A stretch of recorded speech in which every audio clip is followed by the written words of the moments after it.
Welcome back to our channel. देखो, retirement भी अब अपना चैप्टर ख़त्म हो चुका है। उसके बाद हमें पढ़ना था डिसोल्यूशन, लेकिन आरबीएससी की मेहरबानी से ये चैप्टर इस साल के लिए क्या हो गया है, डिलीट हो गया है। तो अब हमें डिसोल्यूशन वाला चैप्टर नहीं पढ़ना है, ठीक है। और तो हम लोग अभी थोड़ा सा आगे शिफ्ट होते हैं, पार्ट बी में हम लोग आते हैं, उसके कुछ टॉपिक्स पढ़ेंगे, फिर वापस से हम लोग इस पे आ जाएंगे। तो तुम्हारा एक चैप्टर और डिलीट किया है, शायद से बुक में तुम्हारा वो 6th चैप्टर है वो जो डिलीट किया है, जहाँ पे तुम्हें बैलेंस शीट और प्रॉफिट एंड लॉस का फॉर्मेट्स वगैरह जैसे कैसे बनाना है, क्या आता है फॉर्मेट्स में, वो तुम्हें पढ़ना था। और इस बार हम लोग ने जो 11th में बैलेंस शीट पढ़ी थी, मतलब तुम लोग ने जो 11th में बैलेंस शीट पढ़ी थी और प्रॉफिट एंड लॉस पढ़ा था, वो कैसे पढ़ा था, हॉरिजॉन्टल फॉर्मेट पढ़ा था। इस बार जो हम लोग पढ़ने वाले हैं वो है वर्टिकल फॉर्मेट। लेकिन अगेन वो चैप्टर भी क्या हो गया है, डिलीट हो गया है। लेकिन मैं तुम्हें वो चैप्टर पढ़ाऊंगा ज़रूर। क्यों? बिकॉज हमें बैलेंस शीट का और प्रॉफिट एंड लॉस का फॉर्मेट होना कंपलसरी है, बिकॉज वो हमें पार्ट बी में जो 2 चैप्टर्स है उसके लिए बहुत हेल्पफुल है। तो आज का लेक्चर हम सिर्फ यही पढ़ेंगे कि जो बैलेंस शीट है, प्रॉफिट एंड लॉस है, वो कैसे बनाते हैं और उस पर क्या क्या आता है, क्या क्या चेंजेस हुए हैं, सब कुछ हम लोग पढ़ेंगे आज के लेक्चर में, ठीक है। हम लोग स्टार्ट करते हैं सबसे पहले बैलेंस शीट का। नाउ मैं पहले एक बैलेंस शीट बनाता हूँ जो तुम लोग ने कब पढ़ी थी, 11th में पढ़ी थी। और फिर इस बैलेंस शीट को हम कन्वर्ट करेंगे किसमें, वर्टिकल बैलेंस शीट में। देखो, इसको बोलते हैं हॉरिजॉन्टल फॉर्मेट, बिकॉज या फिर टी फॉर्मेट भी हम लोग इसको बोल सकते हैं, ठीक है ना। यहाँ पे तुम लोग क्या लिखते थे, देखो फर्स्ट तुम लोग लिखते थे कैपिटल, फिर आता था तुम्हारा रिजर्व्स वगैरह सब कुछ, फिर क्रेडिटर्स, फिर आता था तुम्हारा क्रेडिटर्स के बाद बैंक लोन, बिल्स पेबल, ये सारी चीज़ें तुम लोग लिखते थे लाइबिलिटीज में। यहाँ पर क्या आता था, तो फर्स्ट आता था पहले गुडविल, फिर land and building, plant and machinery, फिर तुम लोग लिखते थे इन्वेस्टमेंट, फिर उसके बाद आता था इन्वेंट्रीज, इन्वेंट्रीज का मतलब है स्टॉक, फिर debtors, bill receivable, cash balance, bank balance, यही सारी चीज़ें तुम लोग पहले बैलेंस शीट में लिखते थे। तो ये तो हो गया हमारा हॉरिजॉन्टल फॉर्मेट। अब हम लोग पढ़ेंगे इस बैलेंस शीट को वर्टिकल फॉर्मेट में कैसे लिखते हैं, क्या क्या चीज़ें आती है, समझना अच्छे से, बहुत इजी है, इतना कुछ टफ नहीं है। तो हम लोग देखते हैं वर्टिकल बैलेंस शीट।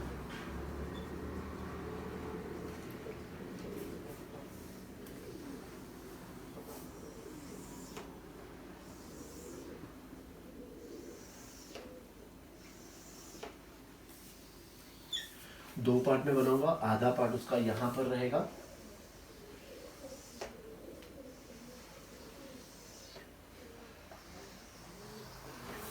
देखो ना, हॉरिजॉन्टल फॉर्मेट किस में कन्वर्ट हो गया है, वर्टिकल फॉर्मेट में। यहां पे जैसे हम लोग जो पहले पढ़ते थे, बैलेंस शीट को हम लोग 2 पार्ट में कैसे डिवाइड करते थे, एक था हमारा लाइबिलिटीज वाला पार्ट और एक था हमारा एसेट वाला पार्ट, ठीक है। अब इसके भी नाम चेंज हो गए हैं। नाम चेंज कैसे हुए, देखो ज्यादा कुछ नहीं, फर्स्ट पार्ट जो इसका आ गया है वो क्या होगा, इक्विटी एंड लाइबिलिटीज। क्या आएगा, इक्विटी एंड लाइबिलिटीज। फिर यहां कहीं पर लिख देते हैं हम लोग, इसका जो सेकंड पार्ट आएगा वो क्या आएगा, एसेट्स। मतलब जितनी मेरी इक्विटी एंड लाइबिलिटीज है, सेम मेरे क्या होने चाहिए, एसेट्स होने चाहिए, ठीक है। देखो, अब लास्ट ईयर जो तुम लोग ने बैलेंस शीट वगैरह करी थी, या फिर इस साल भी तुम लोग ने जो पार्टनरशिप में जो बैलेंस शीट वगैरह करी है, वो सारी हॉरिजॉन्टल फॉर्मेट है। और वो जो बैलेंस शीट थी किसकी थी, एक तो प्रोप्राइटरशिप की थी और दूसरी पार्टनर्स की थी। उन दोनों की बैलेंस शीट नॉर्मली कैसे बनती है, तो यही फॉर्मेट में बनती है। लेकिन अब जो हम लोग पढ़ने वाले हैं बैलेंस शीट, ये फॉर्मेट कौन फॉलो करता है, तो कंपनी फॉलो करती है। कंपनी का कैपिटल नहीं होता है, कंपनी का क्या होता है, शेयर कैपिटल होता है, ठीक है। इसके बारे में भी हम लोग डिटेल्स में पढ़ेंगे। फिलहाल ये बैलेंस शीट को हम लोग अच्छे से समझ लेते हैं। कंपनी में क्या होता है, शेयर कैपिटल। शेयर कैपिटल मतलब कितने टाइप्स के शेयर्स होते हैं, तो इक्विटी शेयर्स और प्रेफरेंस शेयर्स, मतलब equity share capital, preference share capital, ठीक है। तो इक्विटी एंड लाइबिलिटीज में कौन सा पार्ट आएगा, ए वाला पार्ट तुम्हें याद रखना है, शेयर होल्डर्स फंड, ठीक है। और इसमें भी तुम्हें क्या याद रखना है, दो चीजें याद रखनी है, एक आता है शेयर कैपिटल और सेकंड आता है रिजर्व्स एंड सरप्लस। और भी चीजें आती है, लेकिन तुम्हारे जैसे ये सिलेबस से हट गया है तो हम लोग उतना ही पढ़ेंगे जितना हमें फिलहाल नीड है। इसका और डिटेल्स में पढ़ने के लिए मैं कभी एक और वीडियो डाल दूंगा जहां पर इसकी बैलेंस शीट की पूरा डिटेल वाइज तुम्हें स्टडी मिल जाएगी। फिलहाल के लिए हम लोग उतना समझेंगे जितना हमें हमारे सिलेबस के लिए जरूरत है, ठीक है। तो देखो इसका जो ए वाला पार्ट आएगा वो उसमें क्या है, हेडिंग, मेन हेडिंग है शेयर होल्डर्स फंड, और उसमें क्या आता है तो शेयर कैपिटल और रिजर्व्स एंड सरप्लस। ऊपर हम लोग जो हेडिंग लिखते हैं वो क्या आता है, पर्टिकुलर्स, यहां हम लोग लिखते हैं नोट नंबर, फिर यहां पर हम लोग लिखते हैं करंट ईयर, और यहां हम लिखते हैं प्रीवियस ईयर। करंट ईयर मतलब जो ईयर चल रहा है उसका डेटा यहां पर आ जाएगा, और यहां पर पिछले साल का डेटा यहां पर आ जाएगा, ठीक है। फिर देखो यहाँ पर हम लोग ने क्या लिखा है, शेयर कैपिटल, रिजर्व, सरप्लस। यहाँ पर कैसे था, फॉर एग्जांपल हम लोग एसेट्स लिखते थे, एसेट्स के अंदर ये सारी चीजें आएगी, करंट एसेट्स, ये सारी चीजें। यहाँ पर ऐसा नहीं, कोई भी चीज अगर फाइन करनी है तो वो तुम्हें कहाँ से करनी है, वर्किंग नोट से करनी है। मतलब हर चीज का यहाँ पर क्या बनेगा तो वर्किंग नोट बनेगा। क्लियर, ये समझ में आ रहा है। फिर इसमें बी वाला पार्ट और कुछ है, लेकिन हम लोग के लिए फिलहाल जो जरूरत है हम लोग सिर्फ वही लेंगे। तो इसमें आएगा हमारा नॉन करंट लायबिलिटीज, मतलब ये जो लायबिलिटीज पार्ट है इसको इसमें दो पार्ट में डिवाइड कर दिया है, नॉन करंट लायबिलिटीज और करंट लायबिलिटीज। ना नॉन करंट लायबिलिटीज किसे कहते हैं, नॉन करंट लायबिलिटीज मतलब वो लायबिलिटीज जो मुझे पे करना है इन मोर देन 1 ईयर, मतलब जो एक साल से भी ऊपर जिसको हमें पे करना है वो हमारी नॉन करंट लायबिलिटीज, और जिसे हमें एक साल के अंदर अंदर पे करना है वो हमारी करंट लायबिलिटीज। बहुत सिंपल है। जैसे फॉर एग्जांपल हम बैंक से लोन लेते हैं, बैंक से जो लोन लेते हैं हम लोग उसका टर्म्स होता है नॉर्मली 4 साल, 5 साल, 10 साल के लिए, तो वो हमारी कौन सी लायबिलिटी हो गई, वो हमारी नॉन करंट लायबिलिटी हो गई। फिर जैसे हम लोग ने किसी से माल खरीदा है उधार पर, तो वो मुझे ज़्यादा ज़्यादा 1 महीना, 2 महीना, 3 महीना, 4 महीने का टाइम देगा पेमेंट करने के लिए, उससे ज़्यादा हमें कोई देता नहीं है, तो वो मेरे लिए क्या हो गई, कौन सी लायबिलिटी हो गई, करंट लायबिलिटी। तो उसको हम लोग क्लासीफाई किसमें करेंगे, करंट लायबिलिटी में करेंगे। तो एक हो गई हमारी नॉन करंट लायबिलिटी और एक हो गई हमारी करंट लायबिलिटीज, ठीक है। तो इसका जो बी वाला पार्ट है वो है नॉन करंट लायबिलिटीज, और इसमें भी बहुत सारी चीजें हैं लेकिन अपने को वो सब इंपॉर्टेंट नहीं है। और दूसरा क्या आ जाएगा इसमें, करंट लायबिलिटीज, ठीक है। तो इक्विटी एंड लायबिलिटीज में ये तीन चीजें आएगी, ये तीन चीजें समझ में आ गया, होप तुम्हें समझ में आ गया होगा कि हमने फर्स्ट पहले क्या किया है, बैलेंस शीट को दो पार्ट में डिवाइड किया है, इक्विटी एंड लायबिलिटीज।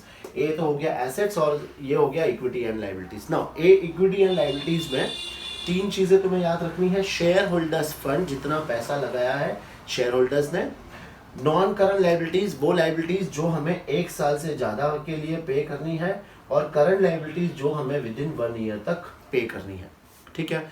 अब जो इसका बी वाला पार्ट है, देखो पहले तो ये तीनों हम लोग टोटल करेंगे तो एक हमारा ये इसका एक टोटल आ जाएगा जिसको हम लोग दे देंगे नाम ए। नाउ सेकेंड पार्ट हमें क्या पढ़ना है, एसेट्स। एसेट्स के अंदर भी दो क्लासिफिकेशन है।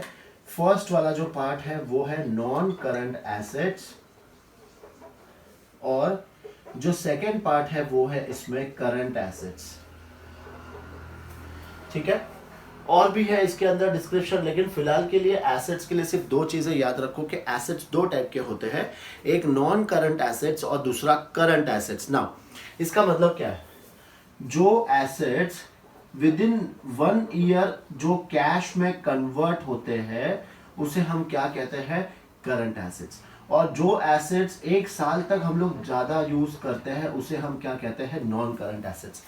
जैसे एग्जांपल तुम लोग अगर यही लोगे, देखो land and building, plant and machinery, investment, ये जो तीनों एसेट्स है इसको हम लोग लॉन्गर पीरियड के लिए यूज करते हैं, तो ये कौन से एसेट हो जाएगी, हमारी नॉन करंट एसेट्स। और ये inventories, debtors, bill receivable, cash, bank, ये चेंजेस होते ही रहते हैं। डेटर्स है फिर वापस चेंज हो गए, कैश है पैसा चेंज हो गया, बैंक में निकाल लिया पैसा चेंज हो गया, वो हम लोग यूज करते हैं लेस देन 1 ईयर, तो वो हमारे लिए कौन सा एसेट हो जाएगा, करंट एसेट्स। तो मेन हेडिंग के हिसाब से देखो यहाँ पर भी एक टोटल आ जाएगा जिसको हम लोग क्या दे देंगे बी, और यहाँ जो टोटल है और ये जो टोटल है हमेशा क्या आएगा, सेम आएगा। ठीक है, तो अगेन बैलेंस शीट के मेन हेडिंग्स तुम लोग याद रखो। इक्विटी एंड लायबिलिटीज में 3 मेन हेडिंग्स तुम्हें याद रखनी है। शेयर होल्डर्स फंड, सेकंड है नॉन करंट लायबिलिटीज और थर्ड है करंट लायबिलिटीज। और एसेट्स में तुम्हें 2 चीज याद रखनी है, नॉन करंट एसेट्स और दूसरे करंट एसेट्स। ठीक है, ये आया तुम्हें समझ में, है ना। अब और अगर जैसे देखो for example non current assets में क्या क्या आएगा वो भी मैंने तुम्हें बता दिया कि ये सारी चीजें नॉन करंट एसेट्स में जाएंगे और ये सारी चीजें किस में जाएंगे, करंट एसेट्स में। फिर ये जो हम लोग कैपिटल लिखते हैं कंपनी के लिए 2 टाइप का कैपिटल होता है, एक इक्विटी और दूसरा प्रेफरेंस, वो दोनों किस में आएंगे, शेयर कैपिटल में। और ये जो जितने भी टाइप्स के रिजर्व्स वगैरह होते हैं वो सब किस में चले जाएंगे, रिजर्व्स एंड सरप्लस में।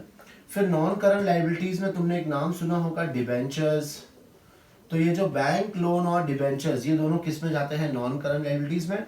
फिर ये क्रेडिटर्स और बिल्स पेबल ये किस में जाते हैं, तो करंट लायबिलिटीज में। ठीक है, याद रहेगा। एक छोटा सा फॉर्मेट है, वो फॉर्मेट भी तुम लोग कॉपी कर लो, और क्या क्या आता है थोड़ा थोड़ा मैंने तुम्हें बता दिया है, तो उतना ही याद रखो ताकि हमारा जो बी पार्ट का जो फर्स्ट चैप्टर है वो बहुत इजीली सॉल्व हो जाएगा। ठीक है, चलो एक बार ये कॉपी करो तुम लोग भी।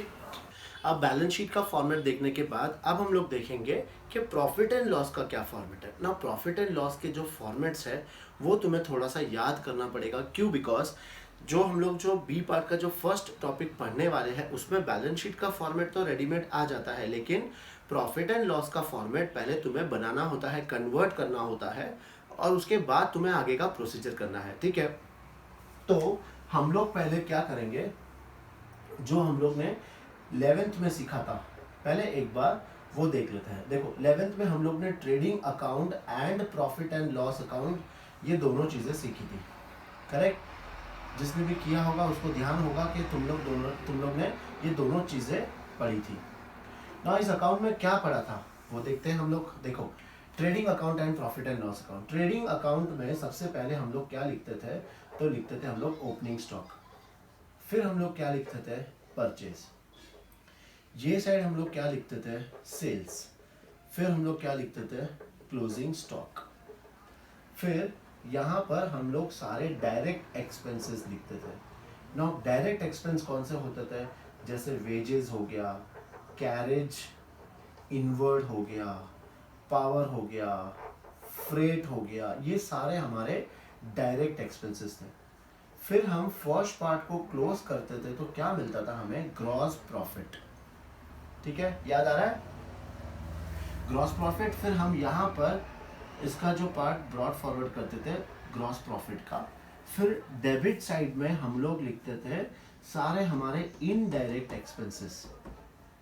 ठीक है, देखो यहाँ पर हम लोग क्या लिखते थे, सब इनडायरेक्ट एक्सपेंसेस ना। इनडायरेक्ट एक्सपेंसेस में क्या क्या आता था, तो अगर मैं इसको हम लोग 3 पार्ट में डिवाइड कर सकते हैं। जैसे हम लोग लिखते थे सारे ऑफिस के खर्चे, हमारे एडमिनिस्ट्रेशन के खर्चे मतलब बिजनेस चलाने के खर्चे, फिर अपने गुड्स बेचने के खर्चे जैसे सेलिंग एंड डिस्ट्रीब्यूशन, ये सारे खर्चे हम लोग लिखते थे।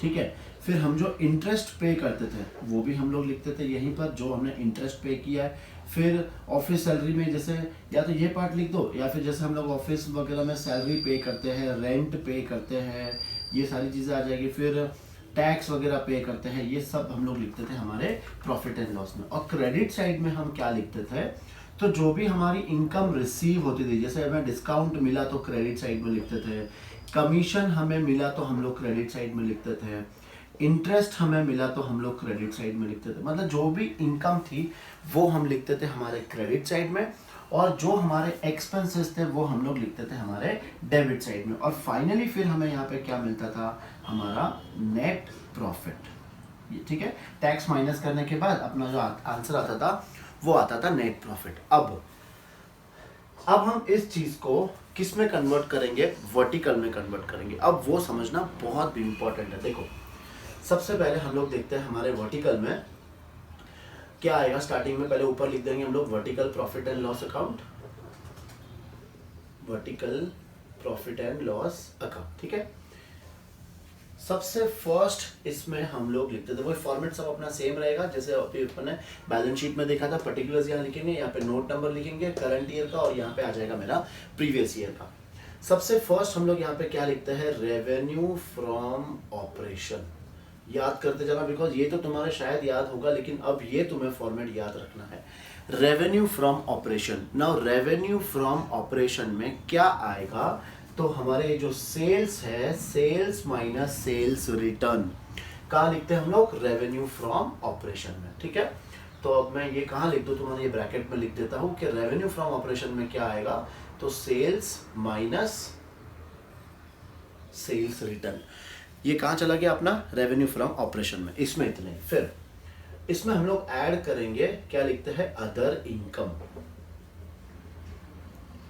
अदर इनकम ना, अदर इनकम कौन सी, देखो जितने भी हम लोग ये प्रॉफिट एंड लॉस के क्रेडिट साइड में लिखते थे, ये सारी चीज कहाँ चली जाएगी, हमारे अदर इनकम में चली जाएगी। क्या क्या आएगा, देखो discount received, commission received, interest received, ये सारी चीजें किस में चले गई, अदर इनकम में। तो ये दो पार्ट तो इजीली याद हो गया। फर्स्ट पार्ट क्या है, revenue from operation, second part क्या है, अदर इनकम। ये दोनों ऐड करने के बाद अपने को जो आंसर आएगा उसको हम लोग क्या लिखेंगे, टोटल रेवेन्यू। और ये टोटल रेवेन्यू को हम लोग लिख देंगे ए वाला पार्ट। ठीक है, डबल लाइन नहीं करोगे तो भी चलेगा, सिंगल लाइन, बिकॉज अभी ये क्वेश्चन यहाँ पे खत्म नहीं हुआ है, अभी तो फॉर्मेट अपना चल रहा है। तो फर्स्ट पार्ट क्या आ गया, रेवेन्यू फ्रॉम ऑपरेशन। ऐड क्या करेंगे उसमें, अदर इनकम। फिर अपने को क्या मिल जाएगा, टोटल रेवेन्यू। अब इसमें जो सेकेंड पार्ट है वो हमारे होते हैं सारे एक्सपेंसेस, सारे एक्सपेंसेस। फर्स्ट देखो क्या है इसमें, फर्स्ट है cost of material consumed.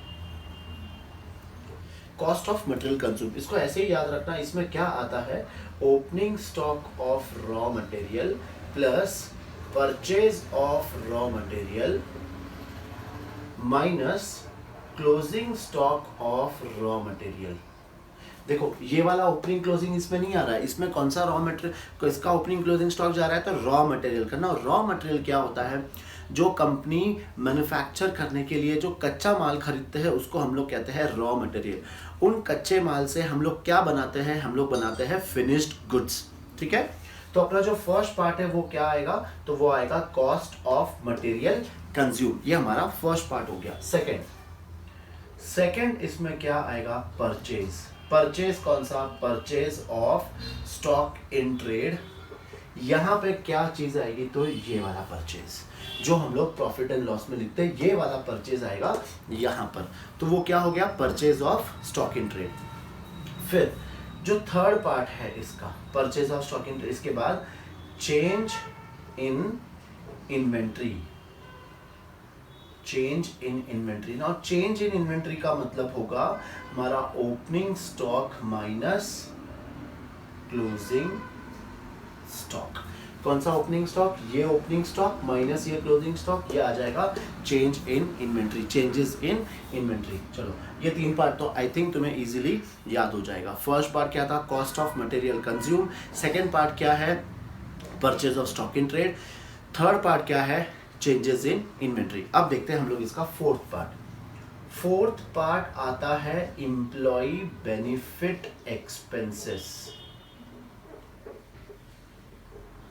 Employ benefit expenses, सी नाम से पता चल रहा है एम्प्लॉय को बेनिफिट, मतलब एम्प्लॉय को जो हम लोग खर्चा पे करते हैं, एक्सपेंस हम लोग देते हैं, वो हमारे लिए किस में आएगा, एम्प्लॉय बेनिफिट एक्सपेंसेस में। जैसे हम लोग हमारे एम्प्लॉय को क्या पे करते हैं, हम लोग वेजेस पे करते हैं, हम लोग यहाँ पे उनको सैलरी पे करते हैं। एम्प्लॉय की बात करो जो हमारे यहाँ पे 2400 घंटे या जितने भी घंटे काम करते हो वो हमारे कौन हो जाते हैं, एम्प्लॉयज हो जाते हैं। तो एम्प्लॉयज को जो हम पे करते हैं, फॉर एग्जांपल जैसे मैंने बताया वेजेस हो गया, सैलरी हो गया, हम उनको बोनस देते हैं, उनके लिए कभी welfare expenses, social welfare expenses खर्चा करते हैं। ये सारे एक्सपेंसेस किस में चले जाएंगे, एम्प्लॉय बेनिफिट एक्सपेंसेस में। ठीक है, फिर इसके बाद चलो और भी पढ़ेंगे हम लोग इसमें। एम्प्लॉय बेनिफिट एक्सपेंसेस के बाद हमें इसमें याद रखना है फाइनेंस कॉस्ट। फाइनेंस कॉस्ट याद रहेगा। फाइनेंस कॉस्ट का मतलब ये जो हम लोग इंटरेस्ट पे करते हैं, वापस याद रखना, इंटरेस्ट रिसीव्ड वाला नहीं, जो हम लोग इंटरेस्ट पे करते हैं, बिकॉज ये सब तो कहाँ चला गया है, अदर इनकम में। अब हम लोग सिर्फ क्या लिख रहे हैं, एक्सपेंसेस। तो इंटरेस्ट इसमें किस में चला जाएगा, फाइनेंस कॉस्ट में चला जाएगा, वो भी इंटरेस्ट पेड। ये भी हो गया। फाइनेंस कॉस्ट के बाद इसमें आता है depreciation and amortisation expenses. Note क्या होता है, बहुत बड़ा नाम आ गया है? नहीं, बिल्कुल नहीं। देखो डेप्रिसिएशन, ये तो तुम्हें पता है 11th में पढ़ते थे हम लोग, एसेट पे हम लोग क्या चार्ज करते थे, डेप्रिसिएशन चार्ज करते थे। और वो डेप्रिसिएशन का सेकेंड इफेक्ट कहाँ लिखते थे हम लोग, तो हम लोग लिखते थे हमारे प्रॉफिट एंड लॉस में। तो ये जो डेप्रिसिएशन वाला पार्ट है ये कहाँ चला जाएगा, इसमें। फिर ये एमोर्टाइजेशन क्या होता है, जो गुडविल मतलब क्या, इनटेंजिबल एसेट्स। हम इनटेंजिबल एसेट्स को भी क्या करते हैं, राइट ऑफ करते हैं, मतलब उसकी वैल्यू अपनी बुक से कम करते जाते हैं। तो जो एसेट दिखता है उस पर तो हम लोग क्या लगाते हैं, डेप्रिसिएशन। जो एसेट नहीं दिखता है, जिसको हम लोग इनटेंजिबल एसेट बोलते हैं, उस पर हम लोग क्या लगाते हैं, एमोर्टाइजेशन। उसकी जो वैल्यू कम करते हैं उसको हम लोग क्या कहते हैं, एमोर्टाइजेशन एक्सपेंसेस। ठीक है, तो डेप्रिसिएशन एंड एमोर्टाइजेशन एक्सपेंसेस ये हो गया। और इसके बाद जो 7th पार्ट है वो है अदर एक्सपेंसेस। मतलब तुम्हारा मेन हेडिंग क्या है, कॉस्ट ऑफ मटेरियल कंज्यूम। तुम लोग अभी वो जो चैप्टर खट गया है तो तुम्हारे इसमें इतना कुछ भी नहीं आएगा। परचेज आ सकता है, चेंजेस इन इन्वेंटरी आ सकता है, employ benefit, finance cost, depreciation, other expense. ना अदर एक्सपेंस में समझना यहाँ पे जितने भी एक्सपेंसेस बच गए, देखो ये हो चुका है, सेल्स, क्लोजिंग स्टॉक सब कुछ हो चुका है, सैलरी भी चला गया। अब wages, carriage inward, power, freight, फिर यहाँ पे ऑफिस, एडमिन, सेलिंग के जितने भी खर्चे, सैलरी, रेंट वगैरह सब कुछ, वो कहाँ लिखना है, हमें अदर एक्सपेंस में लिखना है। ठीक है, फिर ये सबका जो टोटल आएगा उसको हम लोग क्या बोलेंगे, टोटल एक्सपेंसेस। इसको हम लोग क्या लिखेंगे, बी। ये मेरा आ जाएगा ये वाला टोटल। तो अब टोटल रेवेन्यू आ गया है, टोटल एक्सपेंसेस आ गया है, तो अपने को नेक्स्ट क्या मिलेगा, प्रॉफिट बिफोर टैक्स।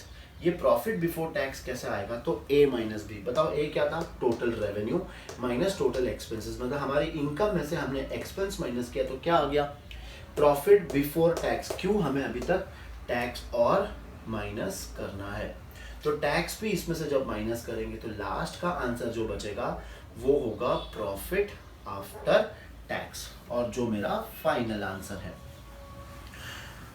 ठीक है, आया समझ में। तो तुम्हें हॉरिजेंटल फॉर्मेट को अब किस में पढ़ना है, वर्टिकल फॉर्मेट में। ये क्यों सिखा रहा हूँ तुम्हें, बिकॉज जो हम लोग सेकेंड पार्ट का फर्स्ट चैप्टर जो पढ़ेंगे उसमें ये सब चीज़ें काम आने वाली है। ठीक है, तो फिर से एक बार छोटा सा हम लोग याद कर लेते हैं। Revenue from operation, main major heading क्या क्या आएगा, रेवेन्यू फ्रॉम ऑपरेशन। एक चीज़ और फॉर्मेट के हिसाब से ये ठीक है। जो फर्स्ट चैप्टर आने वाला है ना, उसमें सिर्फ तुम्हें ये याद रखना है कि ये एक्सपेंसेस है सारे। मतलब देखो, मैं अगर हमें ये फॉर्मेट में करना होता तो कोई प्रॉब्लम भी नहीं थी, हमें करना है ये फॉर्मेट में। तो पहले ये फॉर्मेट बनाने आना चाहिए। तुम्हें क्या पता होना चाहिए कि टोटल रेवेन्यू को हम लोग एक साथ लिखते हैं और जितने भी एक्सपेंसेस है उसको एक साथ लिखते हैं। और वो कितने हेडिंग्स में आता है, 7 हेडिंग्स में आता है। तो फटाफट इतना सा याद कर लो, रेवेन्यू फ्रॉम ऑपरेशन का मतलब क्या होता है, sales minus sales return. Other income में क्या आ जाती है, जितनी भी मेरी इनकम है वो सब चले जाएगी अदर इनकम में। फिर टोटल क्या आ जाएगा, टोटल रेवेन्यू। एक्सपेंसेस में ये 7 पार्ट है, लेकिन क्वेश्चंस में देखना इतने नहीं आएंगे, 2 या 3 पूछेंगे, सिर्फ उतना सा याद रखना है। पर सीक्वेंस वाइज तुम्हें याद रखना है, वो एक इंपॉर्टेंट चीज है, सीक्वेंस वाइज याद रखना है। और फिर टैक्स दिया होगा, टैक्स माइनस कर देंगे, लास्ट में आंसर आ जाएगा प्रॉफिट आफ्टर टैक्स। ठीक है फ्रेंड्स, तो फटाफट से तुम लोग भी ये नोट डाउन कर दो, ये जो फॉर्मेट दिया हुआ है। अगेन ये भी लिखना, कभी अगर तुम्हें रेफर करना पड़े तो ये भी होना चाहिए साथ में, और ये भी लिख लो। और फिर बैलेंस शीट का और प्रॉफिट एंड लॉस का फॉर्मेट अगर हो सके तो छोटा छोटा फॉर्मेट करके इसको याद कर लो। बिकॉज 100% मैं बोल रहा हूँ कि जो हम लोग अभी नेक्स्ट जो चैप्टर करने वाले हैं उसमें वो बहुत हेल्पफुल है। और नेक्स्ट चैप्टर बहुत इजी है, लेकिन सिर्फ ये फॉर्मेट अगर तुम्हें नहीं आया और वो चैप्टर टफ हो गया, और मैं नहीं चाहता हूँ वैसा सीन होना चाहिए। तो भले ही RBSC ने एक चैप्टर डिलीट कर दिया है, पर हम लोग वो पढ़ेंगे बिकॉज हमारे लिए वो फ़ायदेमंद है। ठीक है, चलो अब ये कॉपी करो फटाफट।